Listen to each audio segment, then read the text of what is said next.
Hello, everybody. Welcome to the That's How We Roll channel. Thank you so much for being here with us on our once monthly show called Roll Call. We have a very special guest today, Greg Tito. Yay! We'll let him introduce himself in just a second, but first we'll get started with some announcements. I'll hop over to Lee first. We have a chess code for Idle Champions, and it is word Matu Kuzu. Nice. That's not really a word, but I really enjoy trying to say what the chess code is. It gets you an Electrum chest in the game, and you can play as one Penelope Halfpint, who is played by Hope Lavelle, and also the voice of Iris, the Beholder. Also, if you like pancake art, you know I like pancake art. If you go to the Dan Cakes website and type in Misfits, you get 10% off of anything you want. If you want to get one of our griddles, if you want bottles, colors, the kit, if you want to commission a pancake of our guest, Greg Tito, you can. It'd be weird, but go for it. I don't know. And then I'll pass it right back over to you, Hope. Some more announcements. We have our lovely sponsors, Questbook. If you are a native into New Zealand, Questbook is an amazing service of storytellers who you can get together with, who can run games for you, professional D&D games, Pathfinder games, Call of Cthulhu games, anything you want, they can run. They also do online games via Discord. So even if you're not in New Zealand, it's a great place to go and find really good professional storytellers to play with and get your story told. We also have a discount code for Friday afternoon teas. Very amazing teas, so many amazing flavors. If you want to taste the flavors of Middle Earth, well, they've got you covered. So check out our discount code and get some teas for your wonderful Friday afternoon. My name is Hope Lavelle. You can follow me on Twitter at the Hope Lavelle. Tonight I am co-hosting with Lee. Lee, who are you and where can we find you? I'm Lee. I'm Goldberg337 across the socials. I make pancake arts and I have a kid, and that's pretty much all my socials are. And you can find me on Wednesdays, normally playing David, the wildfire druid, who is bad at animals. In the most loving way. And Greg, if you want to just give a quick introduction on who you are, where we can find you. Sure. Yeah, I am Greg Tito. I work for Dungeons and Dragons and spread the word about how great it is as much as I can. I am also an author, a screenwriter, a podcaster, and also a father. That's a big part of my thing as well. I am at Greg Tito on Twitter, at Greg_Tito on Instagram. I'm also on Hive and Mastodon and all the other places, just in case everything burns down at one of those platforms. So find me at all those places. I love that you're on Hive. I really like Hive. I gotta do it more. I do too. Same. It had a moment back in November and December there, and it looked like it was doing great stuff. So yeah. I feel like there's a lot more of a wholesome sense of community there that hasn't been tarnished yet. That's true. Yeah. But yes, thank you so much for being here, and we'll get started. If you have questions for Greg, feel free to type them into chat with all capital question before it so we can see it and grab it. Feel free to ask anything, and we'll try to get to it. But to get us started, Lee and I have a couple questions for you. Lee, what would you like to start with? I guess I'll start with the thing that everyone always wants to know about everyone ever. What got you first into TTRPGs and just led you on this journey to be a part of Dungeons and Dragons? For me, it all started with the Rankin Bass cartoon of The Hobbit. I saw that when I was 4 or 5. My older brother, he's 8 years older than me. He was watching it with me. And he was reading the book at the time, and he was telling me stuff that wasn't in the cartoon. He was like, "Oh, in this chapter they actually do this." I was like, "Oh, that sounds interesting." And you know, a couple of years later, when I was actually able to read, I started reading The Hobbit and had that experience for myself, because we had a VHS copy that we taped when it was on TV. So I watched the Hobbit movie over and over and over again, and then started reading, and I loved the world building that Tolkien was able to do, and fell in love with that idea. Now, my older brother also had a copy of the Dungeon Master's Guide. They didn't play D&D. I think it was a hand-me-down. I think we figured out it was a box of stuff that they got from a neighbor. And the stuff in the... Oh, yeah, everything's moving around here. Yeah. I'm now Hope. You're Hope now. I'll fix that. You can keep your I'm just video in the updated. ether. You're okay. All right. You're in the ether, Lee. Oh, now we got recursion. We got... Oh, gosh. There we go. That's so fun. Sorry about that. Whew, that was close. I was in the multiverse for a second there. Yes, we are live. Yeah, right. We're doing live. The idea of looking at this Dungeon Master's Guide, I was like, oh wait, I can play in a fantasy world. I can have this simulation of it's not real life in you know, that was in my dreams, and you know, I lived near some woods in New England, so I always loved to go into the woods and whack, you know, trees and have swords and do little fun you know, play pretend with my friends out there. And that was like when I got the bug. And then my mother didn't let me play Dungeons and Dragons because it was 1985 or whatever, and she had followed along all the stuff that was like, no, Dungeons and Dragons bad. We literally had like classes about it at church, about like, oh no, just like rock music and comic books, Dungeons and Dragons is awful, and never let me play. So fast forward to when I was an adult, I was living in New York City. I'd gotten married. I'd kind of gone into theater and production and making art on my own. And I had this epiphany of like, wait, I can play D&D now. No one's telling me I can't play D&D. And of course I was in a big city, so I was like, I'm sure there's people online who, you know, and I found them and started really playing D&D for the first time in like 2004 and 3.5 era. And the group of folks that I met there, just through a weird amount of happenstance that happens in New York, I ended up creatively working with almost all of them. One of which now moved to Seattle recently as editor on the D&D team right now. Eitan Bernstein, he was in that group. And a couple other folks that I did some D&D projects with. One person I wrote a play. We adapted a Moliere play together and put it up in New York, and all these great folk. One of them works at Pathfinder, so I see him occasionally too here. So it's this was. I don't think if I didn't find that group, I would be on the journey that I am now. But that's where I like to say it all began. Sounds magical. Man, that's awesome. It was pretty cool. And that campaign we played was Age of Worms, so it was one of the most highly regarded like full storylines that went from level 1 all the way to I ended up with a level 22 ranger, half elf ranger, going full, you know, Aragorn / Tannis half elven. How long did that take? About 2.5 years. We know, you know, we try to play every week, but of course things get in the way, and that, so we kind of motored at the end. We were like, we got to finish it, because honestly the group was fraying a little bit at the edges. And so we're like, okay, let's just finish it and then we'll be done and we can all go our separate ways. Oh, that's sweet. But the connections you make through games is just something special.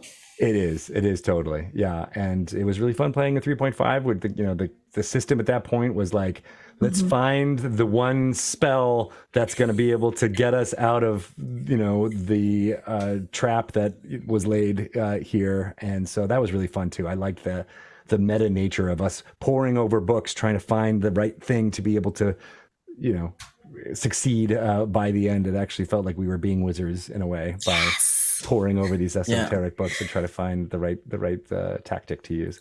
I really miss 3.5. I that's what I started with too, and I just remember like it was a whole like there was just so much to like learn and do, and it was really fun to just get really good at the game, because then you're like, oh, I feel so smart. It did have a mastery level to it too. I think that was also why it kept a lot of people away from it. But at the same time, if you were in it, and I had these friends who were more into it than I was, but yeah, divination spells too. It's like, man, we had to use divination spells because otherwise there was no way to predict what the big bads were going to do. So we would be like, are they going to use fire spells? And we're like, okay, let's make sure we do everything against fire spells. Like it was that type of gaming that was super fun. That's awesome. And you play with your family, your kids and stuff now? Yeah. We don't have a full campaign going, but we do one shots every once in a while, and they love it. They're just such into the expressiveness of it. My youngest is probably a dungeon master in training. She loves telling all the stories and making kind of running the show a little bit more. She doesn't like to play as much because I think she loves being able to be the center of attention. And even then I can see her, oh, you're just like me. Like, if sometimes as a player, I can, I have to keep my attention going by doing other things, right? That's my ADHD there, is like I have to be fiddling or doing other things in order to keep engaged. And I feel like she's doing the same thing. And that's why I'm like, I think you would be a good dungeon master, because you kind of have to be paying attention the entire time and moving the story forward that way. How do I get proud? How do I get my kid into it? He's 3.5. And so we're not there yet. I will say that I'm going to definitely let him play with our producer. Damien got me a gift package. It's got this awesome D20 soft, that I'm going to. That's great. Yeah, Soft-ish. I think that's the way to do it. Just I thought it was a squeezy, so I was like, oh yeah, don't get them bonked on the head. I think it is about just like letting them know and see the accoutrements and play with the dice and get into the storytelling that way, as well as you kind of have to have a love of fantasy, right? And so I've been loving introducing them to, it was the Hobbit movie for me, but like getting into Willow and The Princess Bride and Labyrinth and all these movies I loved as a kid that are, more geared a little bit more kid fantasy. And, my oldest daughter loves the Wings of Fire series, which she introduced to me. It's a very much a, fantasy D&D inspired series, but the main characters are all dragons. And so she's the one who's like, oh, this dragon is like this and they have these properties, and this dragon is like this and they have these properties, and they don't like each other, and they were enslaved by these people, and then they broke free. And I'm like, okay, I love everything you're telling me. Tell me more. So I think that's part of it. You gotta instill the love of the fantasy tropes, and then they'll, as soon as you're like, hey, do you want to be those people in a game with me? Then it's all right there. Maybe they have like an excavator TTRPG. That's all my kids. He just wants to do trucks. Yeah. We do bedtime stories at night, and it's really cool. I tell him one, and then he tells me one, and without fail, it's always like, and then the excavator, he went, where'd you go, Daddy? And I'll tell him. It's great, and I just really hope that I can get him into. Because I didn't start playing until I was like 30. And it's just been amazing. And it was awesome to actually get to be a part of Stream of Many Eyes with you in, what was that, 2018? 2018, yeah. Oh, what was it like for you? Because you had your hand in everything for that, the production of that. How was it with all of those moving pieces? Like, how did you keep it all together? And still, like, we were just making pancakes for people, and you still came to us and we're like, hey, how's it going? We shot the shit. And I was like, you got so much going on. What are you doing here? To answer your question, I have no idea how we pulled it off. There was a lot of moving parts in that show. It was the Waterdeep, introduction to Waterdeep for many folks. And so I loved just being able to bring a city block, fantasy city block to life in a TV studio, and invite people in. And there was a lot. It was like a real D&D campaign because it was super collaborative. Like, I had the overall concept that I kind of pushed through, and I remember giving so many meetings. I think you might even been one of them, Lee, where I was just like, okay, here's the concept. And I just repeated my pitch over and over and over again. And some people got it and some people didn't, but they all kind of understood that I had this creative force behind it.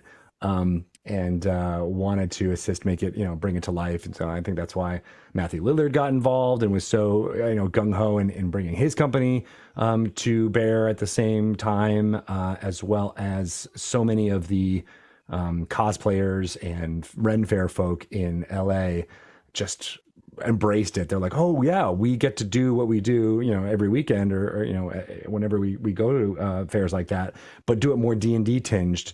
My favorite bit was the stunt performers. Like, I was not sure what to expect. I was like, hey, why don't you guys get together and, you can do a fight or something. And they just took that direction and kept practicing all weekend long. They were like doing their moves and da-da-da. And I was like, oh, this is going to be cool, I think. I don't know. We'll see. And then bringing that to life for the few, 100 people that got to go through and see that, it still brings tears to my eyes. The combination of enthusiastic performers and the artifice of Waterdeep behind them, and the fact that they were bringing D&D to life with no special effects, just their bodies. It was amazing because there was magic, there were magic users, there was character, there was like backstabs, there were all these things in like a, right? It was only like a 5 to 10 minute like fight sequence, but it felt like it was like we were in a movie, like we were in our fantasy imaginations. And I loved being able to get that all ready to go, and then still, have you make a pancake of my family. And I remember eating my daughter's face. Yeah. I just, cause it was, it was like early into my play to my like being a part, like watching shows and things like that. And it's one of those things like, oh man, if I knew people then, like I kind of know them now, like, maybe wouldn't have felt so like, I don't belong here. What am I doing here? Well, that was also true. Everybody felt that, the one we did before, the Stream of Annihilation. I still remember Matt Mercer saying, like, I've never been in a place where every single person has imposter syndrome. Mm-hmm. Like we all felt it. We were all like, what is this? What are we doing? How is this? How are we on this big of a stage? And, obviously that was 7 years ago now, 6 years ago, but it still felt like that in 2018. We were like, I don't know what we're doing, to have Joe Manganiello show up with like t-shirts he's selling out of his car. And we're like, what is this? What world are we in right now? Yeah, that was like the beginning of Beetle and Grimm, Death Saves. I think D&D Beyond was it was just starting then. I mean, true. It was like the beginning of and that's where I got to hang out with Lauren Urban at the Yawning Portal for like 2 hours. We just were hanging out and shooting the shit with Dylan Wilkes of Idle Champions. And it's just such a weird thing to be able to say, like, oh yeah, we were just at the Yawning Portal and Waterdeep, just hanging out, drinking a beer, standing next to a big foot. Yeah, it was super special. And I talk about it in the book, Welcome to Dragon Talk, because I knew I need there to be a record of how amazing this event was, because it was the genesis of so much that has, started the almost little cottage industry of TTRPG shows and all this. There were things happening then, but it was this diaspora moment of like, oh, now it can exist out there and find an audience. Nice. Well, I'm glad you brought that up because, and bear with me, this is written out. With Dragon Talk, it seems like every episode feels like another day in paradise. You seem to have this invisible touch with the amazing questions and, frankly, the relationship between you and Shelley. It's like two hearts beating in just one mind, With all the amazing guests that you have, I just want you to know that you'll be in my heart. Yes, you'll be in my heart. That's all. Oh, that's sweet. Oh, thanks. I think that's his little nod to Phil Collins for you. Did you notice all of the Phil Collins titles of songs? There's a lot in there. I know. It's so great. I couldn't figure a way to ask a Phil Collins question, so I wanted to front load a question for it. But the real question, I can feel it. But how did you? I mean, the podcast is amazing, and what made you think of, and how did you transition into turning that into a book? Like, what was that process like? It was nothing that we had really talked about. Doing the podcast was a really fun thing that we got to do, just to be able to meet with the community and talk with them on a weekly basis. And then when we did live streams, being able to communicate with the audience kind of more directly. And Shelley had written 2 books before, D&D related, and she was working with her agent on trying to get another book sold. And the thing that landed was writing about Dragon Talk. And honestly, I think she felt guilty writing about Dragon Talk without me being involved, because we had that relationship, and we had many of my producing energy was put in towards making Dragon Talk what it is. And so she's like, do you want to write a book with me? And I was like, yeah, sure, let's do it. I don't know how we would turn it into a book, but let's jam on it a little bit. And we wrote a proposal, and it ended up being a really overall amazing experience. You always, it's hard to go from friends to, I guess we were already collaborators on Dragon Talk, but then to being creative collaborators on something else. I think both of us were like, can we do this? I don't know. And we ended up having so much fun splitting up. We didn't necessarily work on the same parts of the book at the same time. We ended up being like, okay, you write this one and I'll write this one, and then we'll trade, kind of notes back and forth and help each other craft our own essays. So in some ways, it was basically like, taking the spotlight, like you do in a D&D game. We're like, okay, you take this one, you take this one. But we worked really well as a team, pushing each other, or bringing each other up when there was a deadline that we needed to make, or helping each other work through like a tough part, or hey, I want to get this across, did it work? And so it ended up being like a great process, like a good writers group is, when you have people that you know and trust, and can make that happen. And I think both of us were like, do they really want to make a book of this? Okay. And they did. The publishers, University of Iowa Press, were really excited about this, and that was a big part of it too. Is just having a third party want to be like, yeah, no, I think there's an audience here, and turns out there was. Yay! Shout out to our very own April Raygun, who is a recent guest on the podcast. She's very so cool. Wonderful. That was super fun. We do have a question from the audience. Question from Elvin Wizard King. Are we ever going to see another big media event like Stream of Annihilation / Many Eyes, or etc.? I would love that. I have, gone on record as saying that those events, I think, like I said, was the genesis of much of what we're seeing in the community now, and building those connections between people. I think, obviously COVID put a huge wrench into all of those plans for things. I'll tell you, we were going to go to a very icy place in Icewind Dale. We had plans in place to do something that were pretty amazing for Rime of the Frostmaiden there. But, my job is a little bit shifted and changed. So and there's more people working on Dungeons and Dragons than ever before.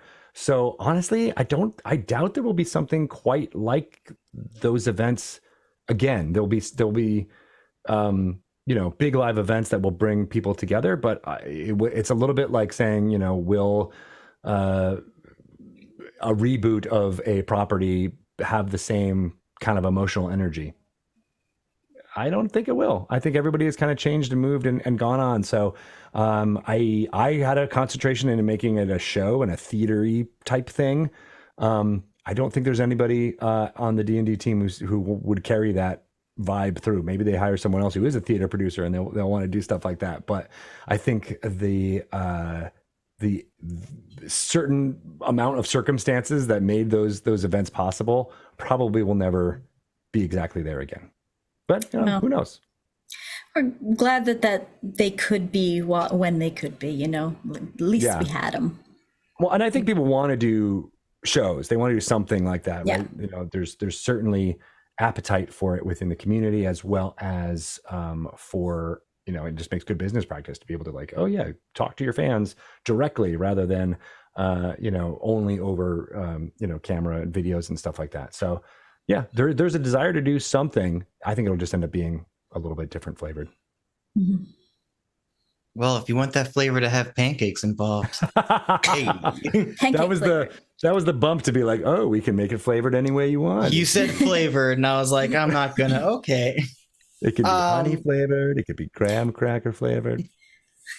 One thing that was really cool, getting, since I had already known you, I got to, on Twitter, watch the genesis of the idea, the crowdfunding, all the way up through the making of your short film, ex-wife or ex-husband. Sorry. Yes. Ex-husband. Yeah.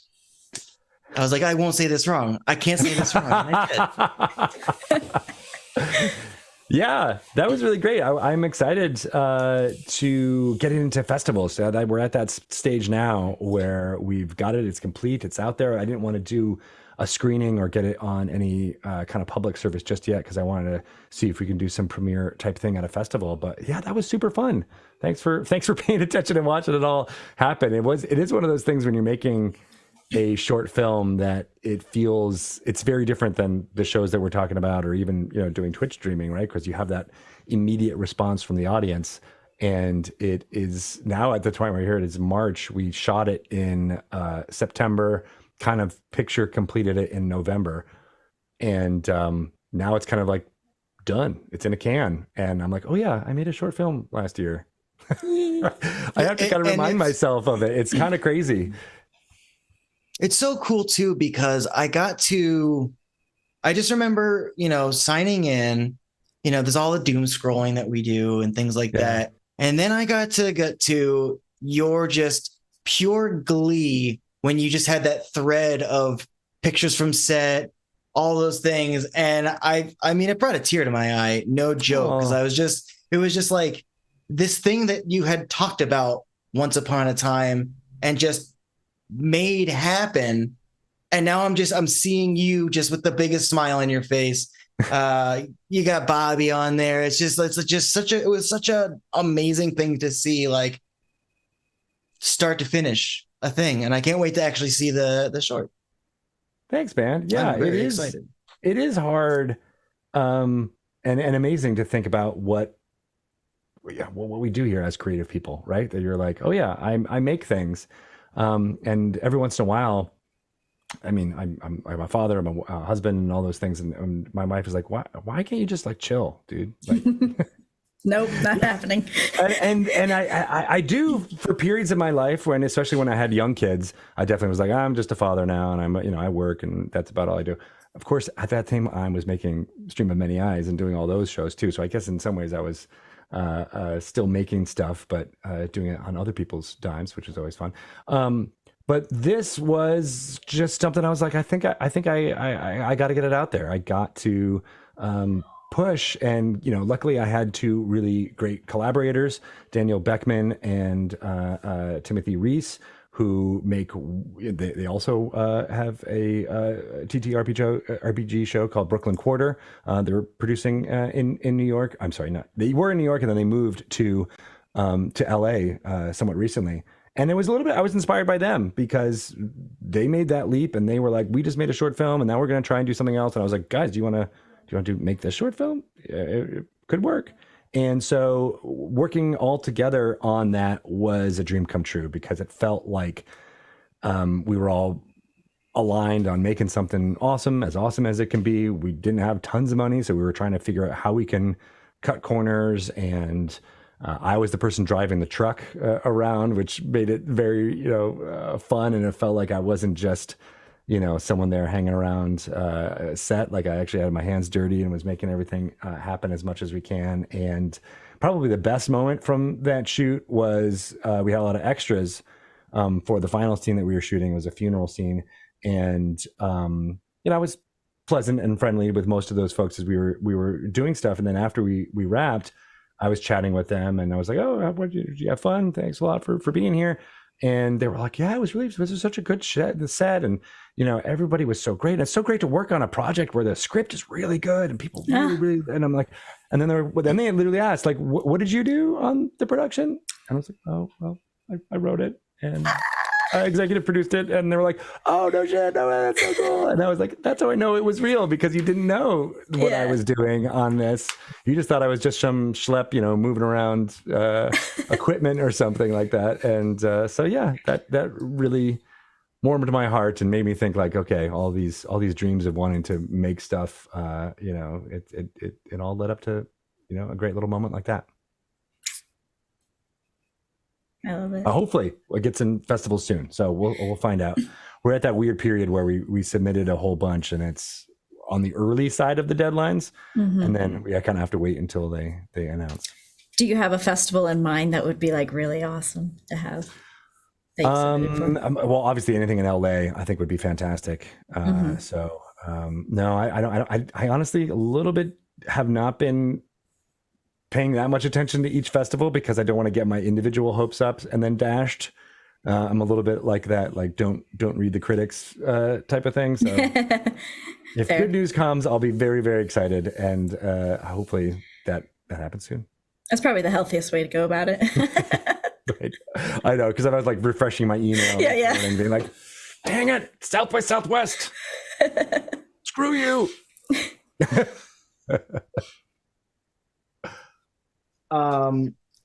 So you've got Dragon Talk, but you've also got another podcast that's super cool, and that's Re-Engage.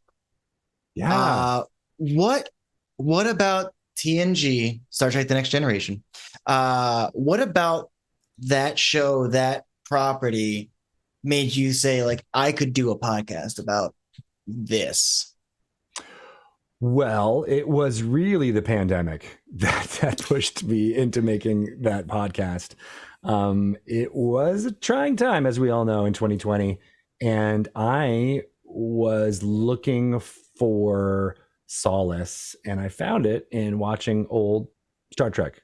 So I loved Star Trek Next Generation when it came out in '87. I was 9 at the time, and so it mapped a lot to how old my kids were at the time and what they were experiencing. And I found myself extremely nostalgic while also interested in the craft of making Star Trek. Like after you know, having the experience that I have making stuff now, I was like, oh, it's so fascinating what they did here and how they changed the formula from, you know, having only episodic television where the story didn't continue. That show was really my first experience with the idea that, like, oh yeah, the episode, what happened in an episode before can matter in an episode in the future. Certainly there are a lot more. It's not like it is today in most TV, where you have to watch the entire thing. But there was a continuity, and there was like an acknowledgement that things that happened in previous seasons, you know, was the past for these characters. And I love that. And so I love being able to go into it. And my one of my buddies here in West Seattle, his name's Jimmy G. He had a podcast, and he and I were talking about Star Trek a lot, just because I was getting into it again. I was like, hey, should we like get these conversations that we're having? And I think they're actually kind of entertaining. And we brought in another friend of ours, Eric Grattan, who is a actor, he's actually on tour right now in Germany with West Side Story, the world tour of West Side Story. He's playing Krupke there. And he had a friend also in the Seattle area, Kate Yeager, who really loved Star Trek when she was a child as well. And we were like, oh, I love this idea of like adult storytellers going back and revisiting the era of that time. And so each episode we just delve into it, and we're luckily, I think, 4 people who like to make each other laugh too. So we make fun of each other, we make fun of the episode, we go back and look at what was happening at the time when each episode aired. So like I said, it started in 1987, and now we're in 1991 with season 4, and, you know, talking about the Gulf War and lots of other kind of current events. A lot of them aren't very happy. So a lot of it is like, you know, realizing that even though I had this nostalgic the grass is always greener, rose-colored glasses, thinking about that period of time.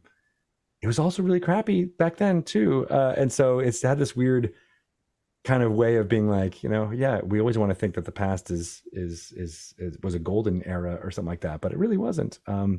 And it's been really fun going through these episodes and seeing, because I watched it a lot when I was a kid, when it was in syndication, but I didn't, religiously watch each episode. And there are a few that I don't remember. And then I'm like, oh my God, this is really exciting. And there are a few that I'm like, I remember this, but only after I'm watching, like after I see a scene. It's like this weird, I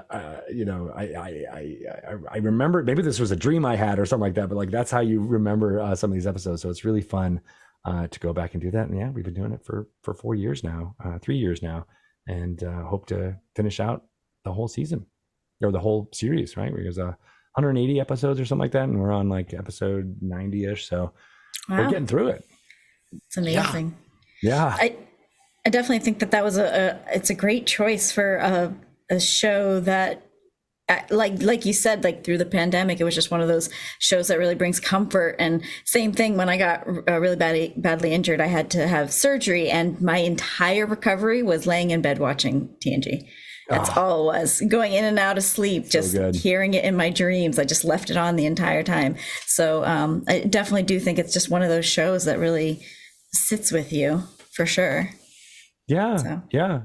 And it taught like an entire generation about sci-fi, really, like how it can be used to tackle, such real world issues and things like that. But in this, guise of being about, a future utopia, but it's really not. It's really written about the now at the time. And I find that really fascinating that they were, future looking, but also like, no, just writing about stuff they knew. What do you think about the Star Trek films? Do you have like a favorite? You mean out of all of them? Or yeah, original series kind of films? Any of them? I don't know. Like for me, I always say that Nemesis was my favorite, but people are like, that's the worst one. How could you pick that one? So, what is it about Nemesis that you like? Maybe it was because it was one of the first ones I saw, and I just, I don't know, something about it. I don't know. I'm just such anything that has to do with Picard and his story. I like. So. Yeah. I mean, Nate, think of a show where not only is it done, but some of the best episodes are just because a person gives a really compassionate speech. And that's the resolution. That doesn't have to be a big combat. It doesn't have to be, this like super intense, like, oh man, what's going to happen? It's just someone gives a compassionate speech and changes someone's mind for the better. And like, those are my favorite episodes. It's just Picard says something great and they're like, oh yeah, woof. All right. We stand down. We stand down. Good call. Yeah, you're right. That is really cool. And I think that's, I when you asked about that question, Hope, I was thinking, I don't love the Next Generation movies. I think it's because they tried to do kind of what Lee was talking about, right? Where they try to make it so bombastic and larger than life. And that wasn't what I loved about Next Generation. I loved the smaller stories. I loved the things that were just like, we didn't think about that all the way through. Now let's think about it differently, right? Like that's what was interesting about it for me. And, so like first contact and things like that. I'm always like, man, I think it goes back to parts of episodes that I loved, like the Borg, which had its bombastic moments for sure. But I feel like that's changed what I loved about even those episodes too much. Cause I was like, the whole point of a Borg is that they don't have a queen. They don't have someone who is their individual leader. And so as soon as they did that, I was like, I don't get it. I understand why in movie making terms you have to have these strong antagonists, but I feel like the movies never recreated the what made the Next Generation so awesome. I think that's one of the biggest comments that I've heard about the newer Star Trek movies. You know, they're like, I think they've just like lost sight of what Star Trek was about. You know, these are just like action movies and stuff with big explosions and space races and stuff. And you put that side by side with a normal episode of TNG, and it's just like worlds different. Yeah. Yeah. And it's not that there weren't, I mean, like I said, the Borg invading and Wolf 3.359 and all that stuff, like that was amazing. But that was a peak after, you know, 7 seasons, right? Like it was not the norm. And that's why it was the exception, not, it was the exception, not the rule kind of thing. Exactly. I think too. Oh, no, you go ahead. You go ahead, Lee. Oh, I was just going to say, I think one of the things that's really cool in just in shows, in TV, and honestly in games, like TTRPG games that you play, is when there's things that are like we even had something in our campaign where it's like having a character that lives their whole life. And then like, it was all like, a dream or whatever, but then they remember that whole thing, or like having to like reset the timeline, including like everything that you did never even happened. And when that, like what that does to a character, and when that's done well, when you can see the changes subtle and big from an event like that, that's really awesome to me. It is really awesome. Are you talking about the flute episode? Picard's famous flute episode? Yeah. For sure. Oh yeah. That's still, we haven't gotten to that one yet. And it's going to stay with us for a while, because that is the one that I always think of, that it changed his entire existence. But it's so small, the events that happen in that episode, but it looms so large because he lived his entire life in over the course of an episode, and we only got to see like snippets of it. It's beautiful. Yeah. And there's 2 Rikers, like, hey, another Riker. And like, they're not just going to be like, oh, this person doesn't exist now. They're like, okay, well, you are straight up Will Riker. We can't just be like, all right, go somewhere else. So yeah. I could talk about TNG forever too. Good choice. Well, we got to have you on Reengage. Let me know, either of you, if there's an episode in the season 4 on that you'd love to. Yeah, I love you saying season 4 on. Yes. My favorite is when they get turned into kids. That's by far. I forget the name of the episode, but I always loved like seeing the kid versions of like Picard and stuff. I was just like, oh, this is so much fun. It's like they made Muppet Babies. Yeah. Star Trek babies. I'm a big 4 Lights fan. Of course. There are 4 lights. My brother and I, we used to make like a single panel webcomic kind of thing together. We never really pushed it forward at the time, but we would get together, we'd write, and he was just an amazing artist. And we did one that was like that tap light game, Simon. And it was like, the 5 color lights on there. Or maybe it's 4, I don't remember, but it basically was like a drawing of Picard. It was 4. And it was just him going, 4 lights. And that was the Cardassians that did that to him, right? Mm-hmm. Yeah. So we just had the introduction to the Cardassians a couple of episodes ago, which I had forgotten what it was. They were just a new race that they just were like, oh yeah, no fanfare. Here's this new race. And then we had the actor. If you guys are looking for an episode to get into Reengage, this one I recommend. Time Winters, who played one of the Cardassians in that episode, came on and talked about his performance and what they were given and everything like that. And he said that it was almost nothing. They're like, you had the script. Just the script was the entire history of Cardassians for that episode. And I was a little bit blown away because they didn't write the Bible yet and how important they're going to be going forward. And then part of me realized in talking to him that like his decisions that he made impacted how they were going to be portrayed for decades to come. And Wow. it was really kind of like a little microcosm of like, yeah, this is how collaborative art works, right? Like, Wow. it was really fascinating. So yeah, check That's that so one out. cool. I will. And I feel like I'd be remiss if I didn't show off one of your greatest creations, Lee. Who, me? Yes, the pancake art that you create is always so inspiring, and I loved it from the first time I saw you do two of those and did that flip, and then I'm like, what?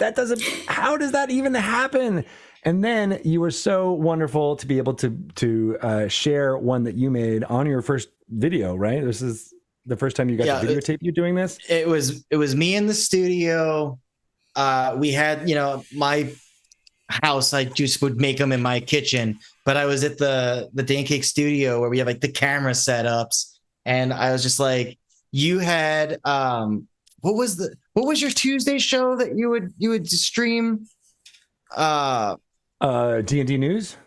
D&D news. That obviously that's what I. What was that news show, that D&D show you did on Tuesdays? What was it called? It was like a D&D news. Really catchy name. You premiered the alt cover for Ghost of Saltmarsh on it. And I just was like, all right, I'm going to say it out loud. This is going to be the most ambitious thing I've ever done. I'm going to make that entire cover as a pancake. And I was like, I don't know. There's way too many details in that. It's not going to be possible. But look at what Lee did. He did it. I'm tilting a little bit so that it doesn't get the reflection, but look at that. Oh, dude. my That gosh. is so good. That's Preserve fantastic. pancake. Yes. Preserved in polyurethane. You can see all the reflections of y'all there. Yeah. And I was so honored that you sent this to me as a physical reminder, and the preservation of it being it still looks really good like 5 years later. I actually got to hand that to you. Oh yeah, I signed that for you. Yeah, look, you signed it. Yeah, easy. Yeah. It's blown out. There you go. Wow. Yeah, you had us. So nice. You brought us out to a 2019. couple TwitchCon 2019. Yeah, TwitchCon was those were a fun time when you brought us out to TwitchCon. TwitchCon was great. Oh man. Yeah, I mean, I don't. You guys aren't even getting like it's so good. Wow. Yeah. That's amazing. Yeah. It's quite an undertaking. Yeah. I'd be super nervous to do that. It was way to go, Lee. the most terrifying hour and 45 minutes of my professional life. But you did it. As you're doing it, and then before the flip. Oh yeah, I'm like, don't mess up. Come on, Lee, don't mess this up. Because I mean, with that kind of stuff, there does get to be a point where there's no going back. There is there's no eraser that you can really get into with some of the really intricate stuff. So I'm glad that you liked it. I'm glad that you kept it. It's prominently displayed. See this hole in my background here? This is where it usually is for every work meeting, every live stream I do. It's always prominently displayed back there. So thanks, man. Good stuff. Absolutely. I love it. Yeah. Until the next shout one. out to Lauren in the chat. Hi, Lauren. How's it going? Hello, Lauren. Yeah. That TwitchCon brunch was super fun. We all got to wear flower crowns, I remember. Oh. Yeah, because it was so cool. during the Eldraine, right? The magic set was Eldraine, so it was all fairy tale stuff, and so Yeah. Oh. we had some really cool, custom made things that they would make them for you, and then everybody was wearing them. It was really cool. Yeah, it was a really real fanciful event. It was so cool to do. Yeah, anything that we get to do with you guys has been so fun. Speaking of Lauren, one of my absolute favorite live stream shows was Clerical Error. Oh yeah. And one of the things that I loved about it, did you have any combat at all in that one?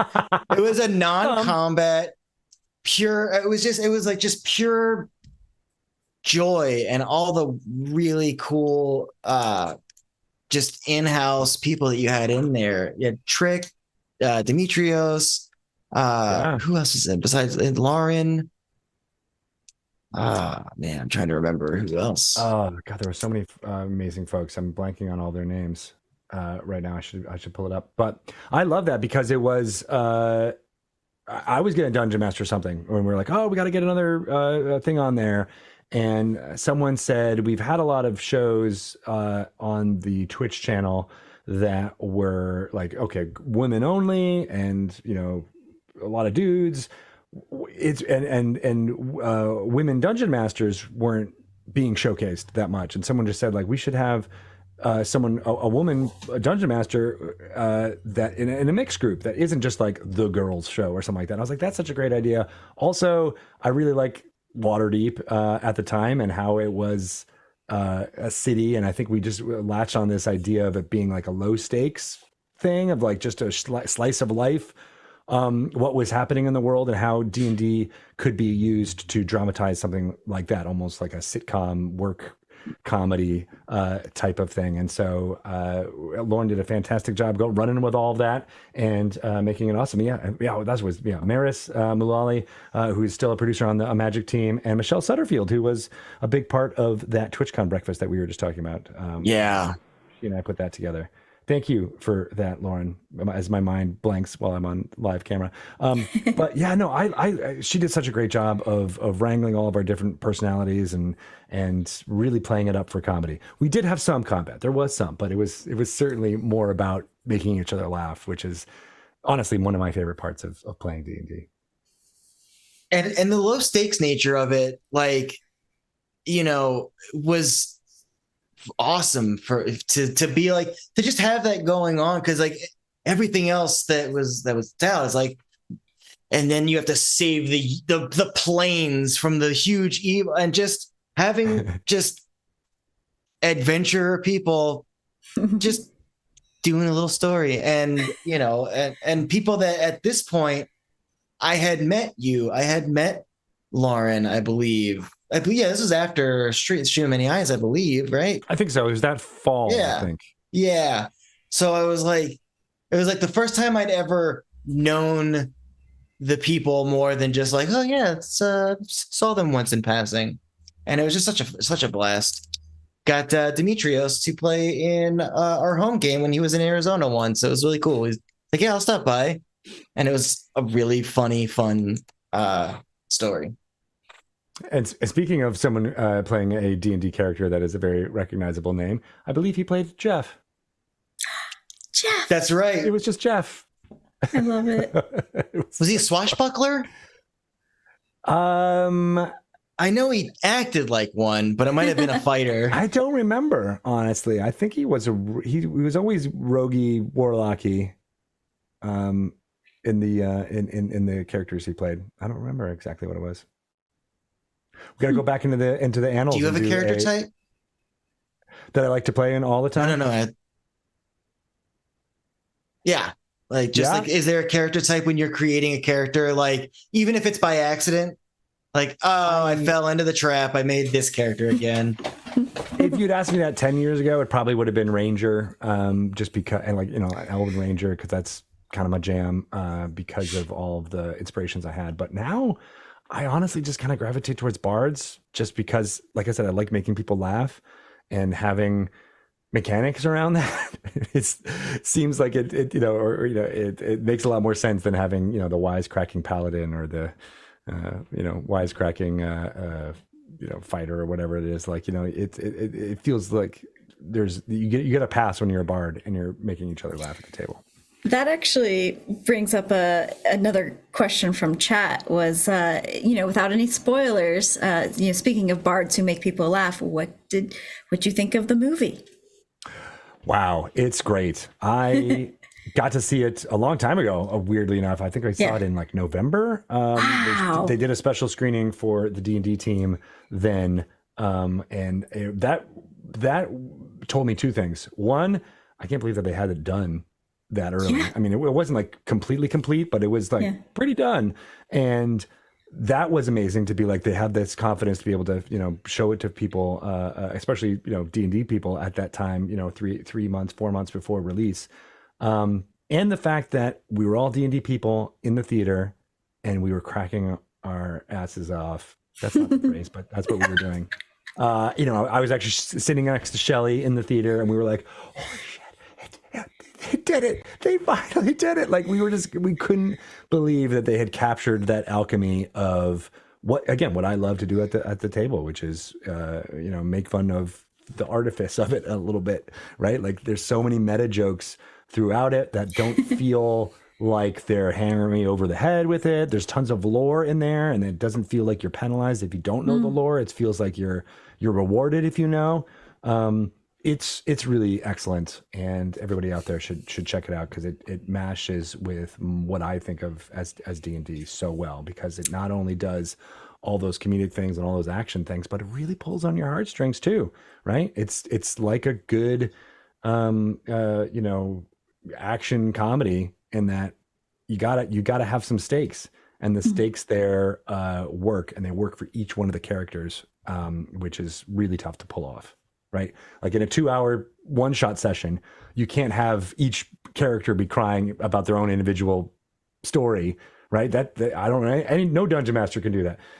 Maybe Chris Perkins, but nobody else can do that.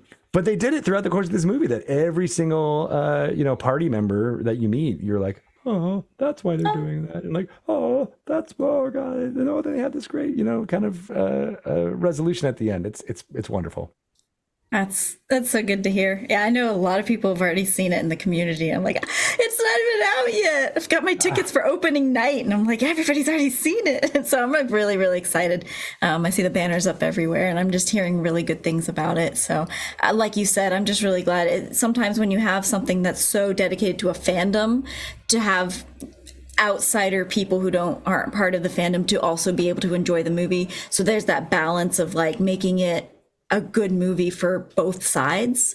So, but I'm hearing that's pretty much the case, and that it's just a really fun and enjoyable movie, and that they did right by D&D. So it's hard. I think what I have liked from what I've heard, this like the little snippets, the best critique that I think I've seen is just the concept of it feels like a really good one shot that could happen at a gaming table. And I think that trying to achieve that in a movie setting, kind of like we were talking about with the Next Generation movies, is they had to go big and bombastic because it's a movie. And the fact is, a good one shot is big and bombastic. If you've ever seen B. Dave Walters run a level 21 shot, they're pretty big. Yeah. But that can be super fun. Yeah. I'm so glad that they did that, and I'm gonna try to sneak in like Monday morning when no one's in the theater and I drop my kid off at school. Just nice.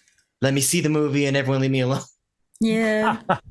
There are people who love watching movies that way for sure, but I also am a little bit jealous of Hope being able to go into a big theater in LA and have everybody laughing and cheering along with it. That's going to be super fun.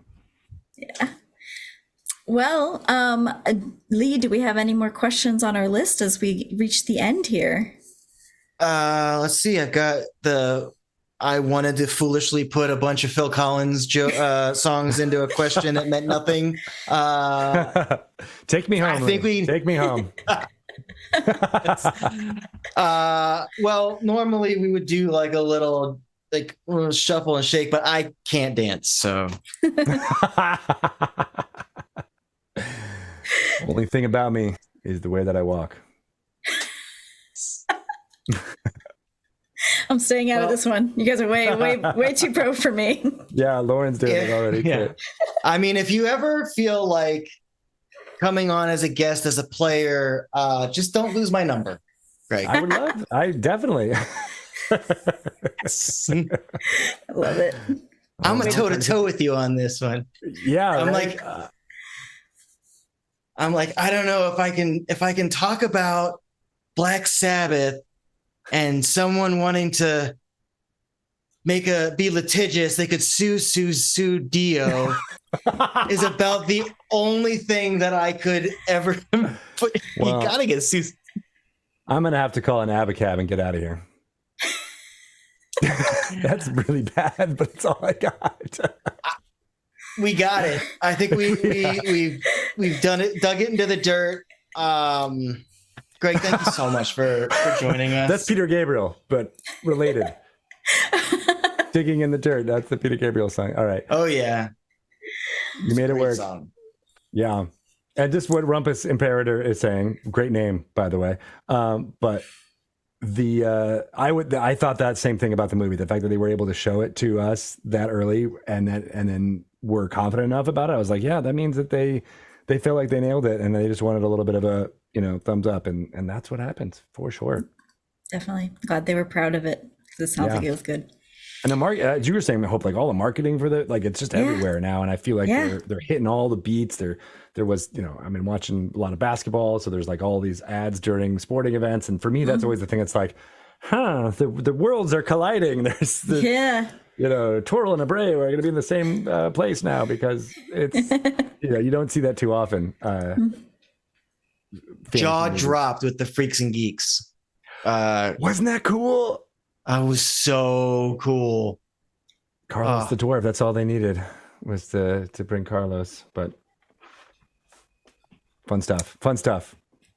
For those of you who don't know, the director of the movie was in Freaks of Geeks, and they continued that with a little YouTube short of Martin Starr and one of the other actors that was in that famous scene in Freaks and Geeks. And they're like, "We're still playing? What's happening?" Yeah, there's no That's way. amazing. That's right. He was the director. Yeah, he was one of the directors and the screenwriter, right? So it's so strange to think that, like, oh yeah, I was in this scene that is what many people think of when they think of playing D&D, and then being able to bring that to life. I love that. Amazing, Josh Francis. That's that little extra meta. That's super cool. Right? Wow. So cool. So yeah, Well, it's going to be YouTube for a laugh. Yeah. Go ahead, Lee. Good. Well, I just think it's going to be really cool to kind of like with Stranger Things and things that have brought like D&D like in a new light that gets a lot of people into trying it. I can't wait for those that saw this film that maybe don't know D&D but know people that do, and like, I mean, that's what it's like. It's just like that. Like that's what a game can be. It's going to be really fun to like introduce new people into Flights of Fancy. So everybody out there, tell them to watch this movie and then get ready to have that one shot ready to go. Yes. That's a great place to end it. Greg, thank you so much for being on the show with us. We really appreciate it. You're awesome to talk to. I hope hope we get to chat again sometime soon. Thank you everybody in chat everyone who asked questions and hung out with us tonight. Really appreciate it. Greg, final words. Where can they find you? What would you like people to know? Sure. Well, again, I'm on the socials at Greg Tito and Greg_Tito on Instagram. And yeah, if you want to, I'm talking to the choir here, but if you want to, in addition to the movie, I think letting people know about Welcome to Dragon Talk as a great way, like, how do I find out more about the people who are creating stuff in this community? How can I give a little, so it starts off with like a little bit of a history of like where the community came from. And then we have a bunch of essays that me and Shelley wrote that detail, some of the most amazing interviews that we had during the course of, 7 years of Dragon Talk, our podcast. And of course, listen in to Dragon Talk. We have weekly episodes where we interview individuals from the community and the amazing stuff they're doing. We actually had the producer of D&D Honor Among Thieves, that's going to go out tomorrow, I believe, or no, Thursday. Jeremy Latcham, who made Guardians of the Galaxy, he made Avengers, he made Spider-Man Homecoming, and then he went off on his own and made Dungeons and Dragons Honor Among Thieves. And so it was really great to chat with him and kind of get his, because he's not a D&D fan either. Like he actually said the same thing about Marvel. He's like, I didn't read comic books, but I brought that sensibility of like how to bring storytelling to folks who don't have that stuff. And so it was a really fun interview. Check that out. And then of course, re-engage. And I'll let you all know about Ex-Husband when I can show it publicly, the short film. I'm excited. so many amazing things. Yeah, everybody, please go check out everything that Greg is doing if you're not already. And that will be it for Roll Call. And we will see you next week with Misfits of Alceta, same time, same place, Wednesday, 6 to 8 p.m. We have a very special guest star, Mr. Adam Bradford will be joining us. Oh, Adam. It'll be a really great episode. So we hope to see you guys there. And then, once again, thank you for being here. We'll see you guys later. Thanks Bye, for having me, everybody. guys. See you later.